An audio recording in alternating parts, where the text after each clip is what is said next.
say congratulations on your documentary film. So, tell me where the original idea actually came from for the idea for this documentary. Right. Well, I would say growing up, I always knew there was this sense that there was stories about Monty that people had in the public, and then stories about Monty that people had at home, and it seemed like those stories were very different. And so the idea for the documentary, I think, is an attempt to reconcile that difference between Monty, the public person, and the Monty as he existed in the private sphere. So, when did it dawn on you that you wanted to make the film, though? At what moment? Ooh, if we're gonna go for a singular moment, it's actually a little bit goofy. We were trying to sell our car, and really? we ended up sitting across the table from someone who was a distant relative through Robert's grandmother. His grandmother was adopted, and her biological family, these two Civil War era DC families, and this guy who was selling us a car came from one of those biological families. Right. And so we saw the name and we said, "Are you related to Montgomery Clift?" And he said, "Yes, I am. Are you?" And so we just had this conversation with him, and when we got back to the car, we've been talking about possibly making a Monty documentary for some time, and then we were like, I think now we have to do it. This just feels like the world just told us we have to. Right. Yeah, selling our car actually Selling is a the singular car. moment. Selling the car, yeah. So tell me about the process of researching this. I mean, obviously, you found a treasure trove of audio.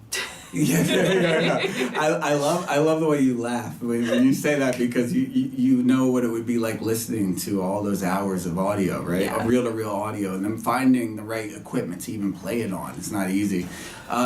We traveled across the country multiple times. Yeah. We have a very large reactive dog that doesn't like to fly and doesn't like dog sitters, so we pretty much travel with him everywhere, and so we had an excuse to travel across the country, and we happen to have family located in various places across the country, and so we stopped at everyone's place, and we went into basements and went into attics and retrieved what they had and conducted interviews, and then we went to another place and did the same thing, and by the time we finished the process twice, we had at least 40 boxes of archival materials. Yeah.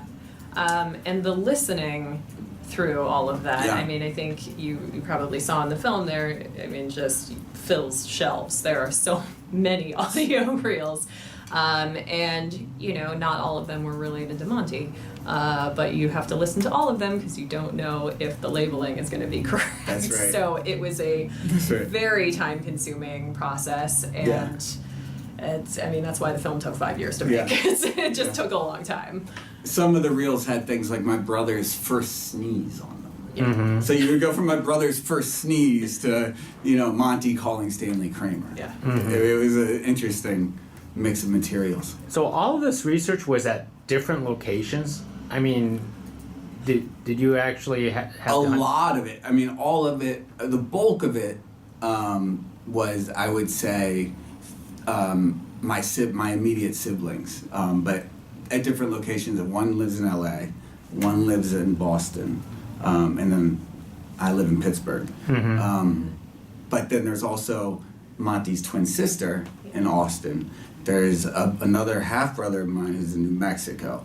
So it's just really So it's like all of it did exist in going different over. locations, but some locations it was just one folder, and some it was like 5 or 10 boxes. I mean, yeah. So and everybody kept all this information. that's the thing. Yes. Yeah. I mean, I think everyone should for any family, but yes, people had the sense that they should keep it, and my oldest brother, immediate brother here in Los Angeles, for example, I mean, he moved with a number of materials across Multiple country places, multiple yeah. times, and he kept it.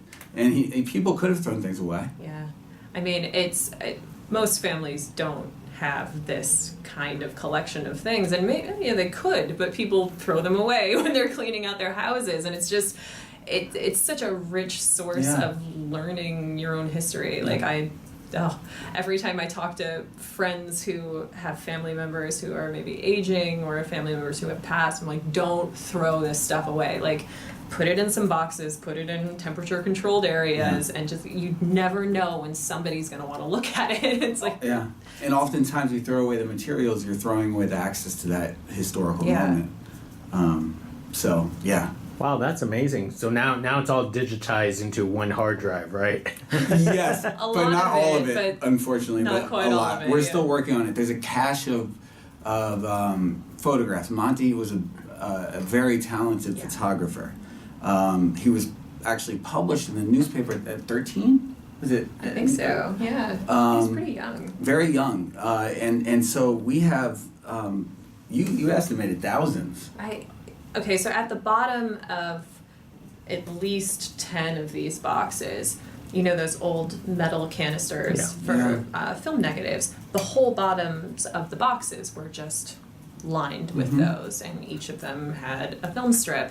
And so, I've cleaned and sleeved and scanned. I have a background in photography, so just getting all of this digitized, and I haven't restored everything, but some of them. Yeah, restored some stuff. But it would be great at some point if we could put together like a photography book of Monty's, because he really had a wonderful eye for composition, and we have the benefit of prints of his where he wrote his printing preferences when he sent it off to printers. So when we prepped the photos for the film, we tried to follow those notes and stick as closely as we could guess to his printing preferences too. Yeah, one thing we learned is that he approached his scripts and even his private correspondence in a very similar way very similar to how he approached these photographs. He was very detailed in how he wanted things done. Yeah. And so it's amazing, not only the photographs themselves, but also to get in the mind of the artist talking about how he would like to see them printed. How did you want to approach the narration for this Monty story? Because it's been told several times before. I mean, it's well documented in its own way. So how do you want to approach the narrative of the narrative? How do we want to approach the narrative?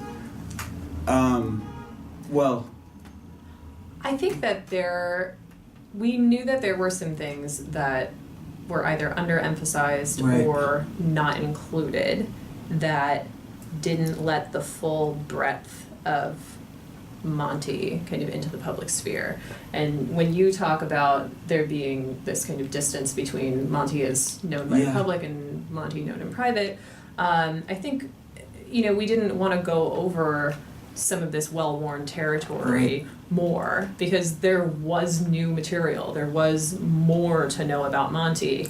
So I think we tried to spend our emphasis on those areas.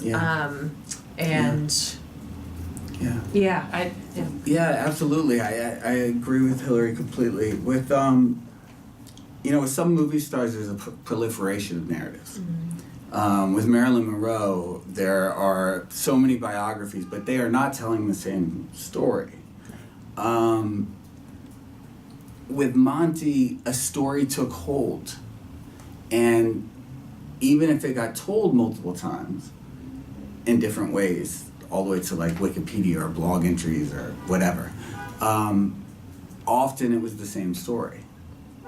And this film is very much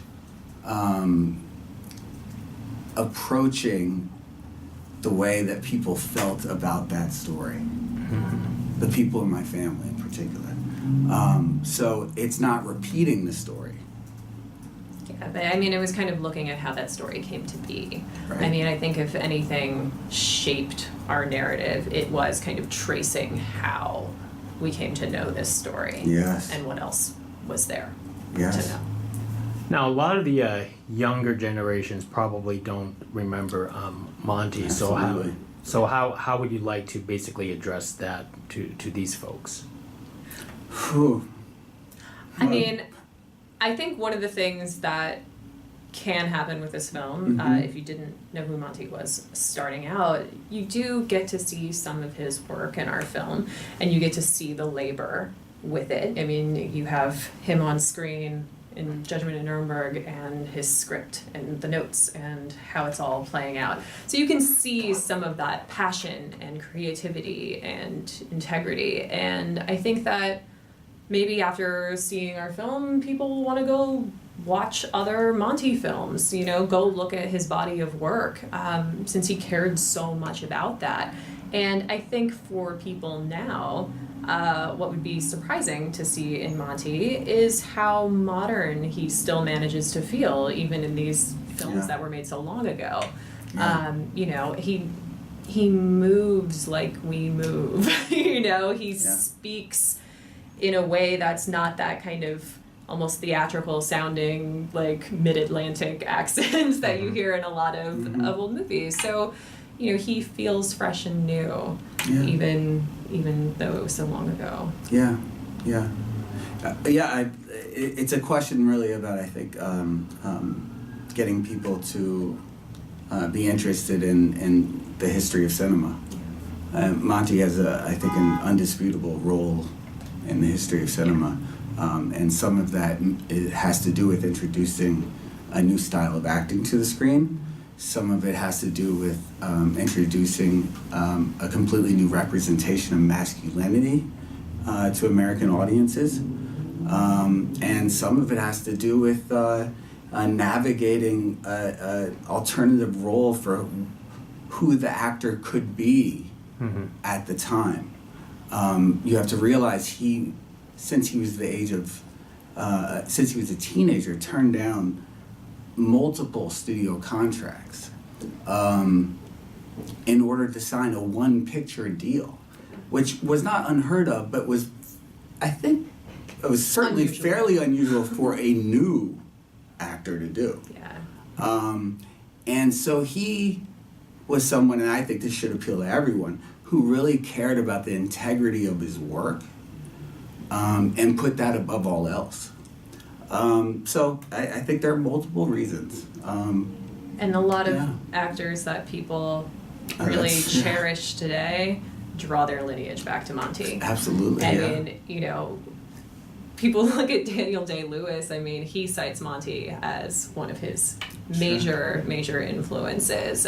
You can see that in many actors working today. So I think for people who know those actors, getting to look back and see, oh, this is part of the source. That's definitely available to be seen.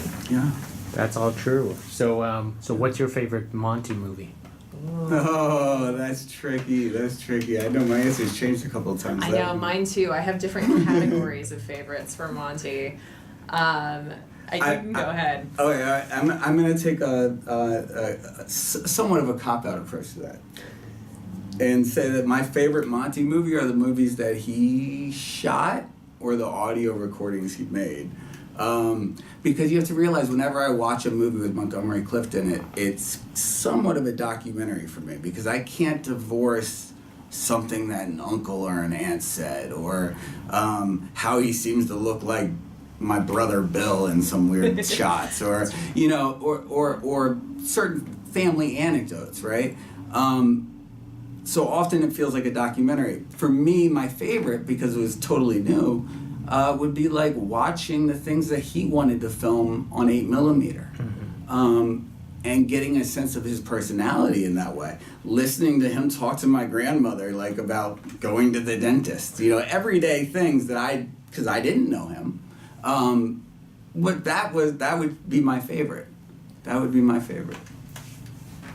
I mean, that's valid. It does feel like a little bit of a... Well, it's a little bit, I mean, otherwise I would say Judgment at Nuremberg right now, but I'm going to stay away from that because... Well, yeah, it's one of mine. I figured I would leave that open for you, my love.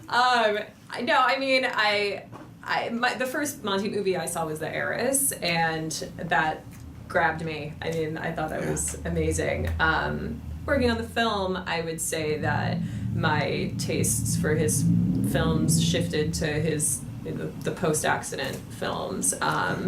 You know, I like being a contrarian and saying that Freud is my favorite, just because, I mean, that is it's an experience to watch, and all of the background in getting that film made is pretty intense. But Judgment at Nuremberg is a shattering performance, and I think it's absolutely amazing. So I'm going to go with one of those two. Excellent. Well, let me wrap up with one last question. Sure. Hopefully it's not hard. But when people do actually check out the documentary, what's the one lesson that you hope that the audiences will learn? Ooh. I mean, I guess my feeling is that it's a little bit broader than just Monty. I think that any time that you look at a celebrity or somebody who's in the public eye who has had this kind of story built around them or mythology built around them, there is frequently more to know. These people are people, and they were whole human beings. Yeah. They were multifaceted, and any time that you are able to tell a person's story and it feels like it's a movie, there's probably something missing. And you know, whether what's missing is important to people to learn or not, I mean, that's kind of up to them. But I think that in Monty's story, there was so much more to know and draw inspiration from. I mean, that kind of independence and creativity and integrity, I think, are really important. Yeah. And he's, I think, a great person to pull an example from. Yeah, absolutely. It's hard to say one thing. Yeah. I think a lot of this comes across in the film, but for me, I think it's important that people see the ways in which a person's work on screen can be completely overshadowed by popular narratives that circulate about them, and how much it can be overshadowed if those narratives are stereotypes. And the reason why I think I was going to say Judgment at Nuremberg is because even for myself, that was a film that I didn't really want to watch because I believed the stories that had circulated, right? Until digging into it and exploring it, did I understand how those stories were tied up to this larger problem, right? And so I would hope that what people are able to do is apply a different frame of understanding to his work that's much more open-minded than what they were doing before. Excellent. Hey, well, thank you very much. I hope you come up with a sequel documentary on Eleanor Clift. I watch her all the time. Oh, great! We'll have to tell her. We'll tell her that. I know. I'm like, maybe there should be a documentary on her eventually, right? Yeah, maybe. She is fascinating. So, Yeah. yeah. All right. Well, thank you very much. Yeah. Thank you.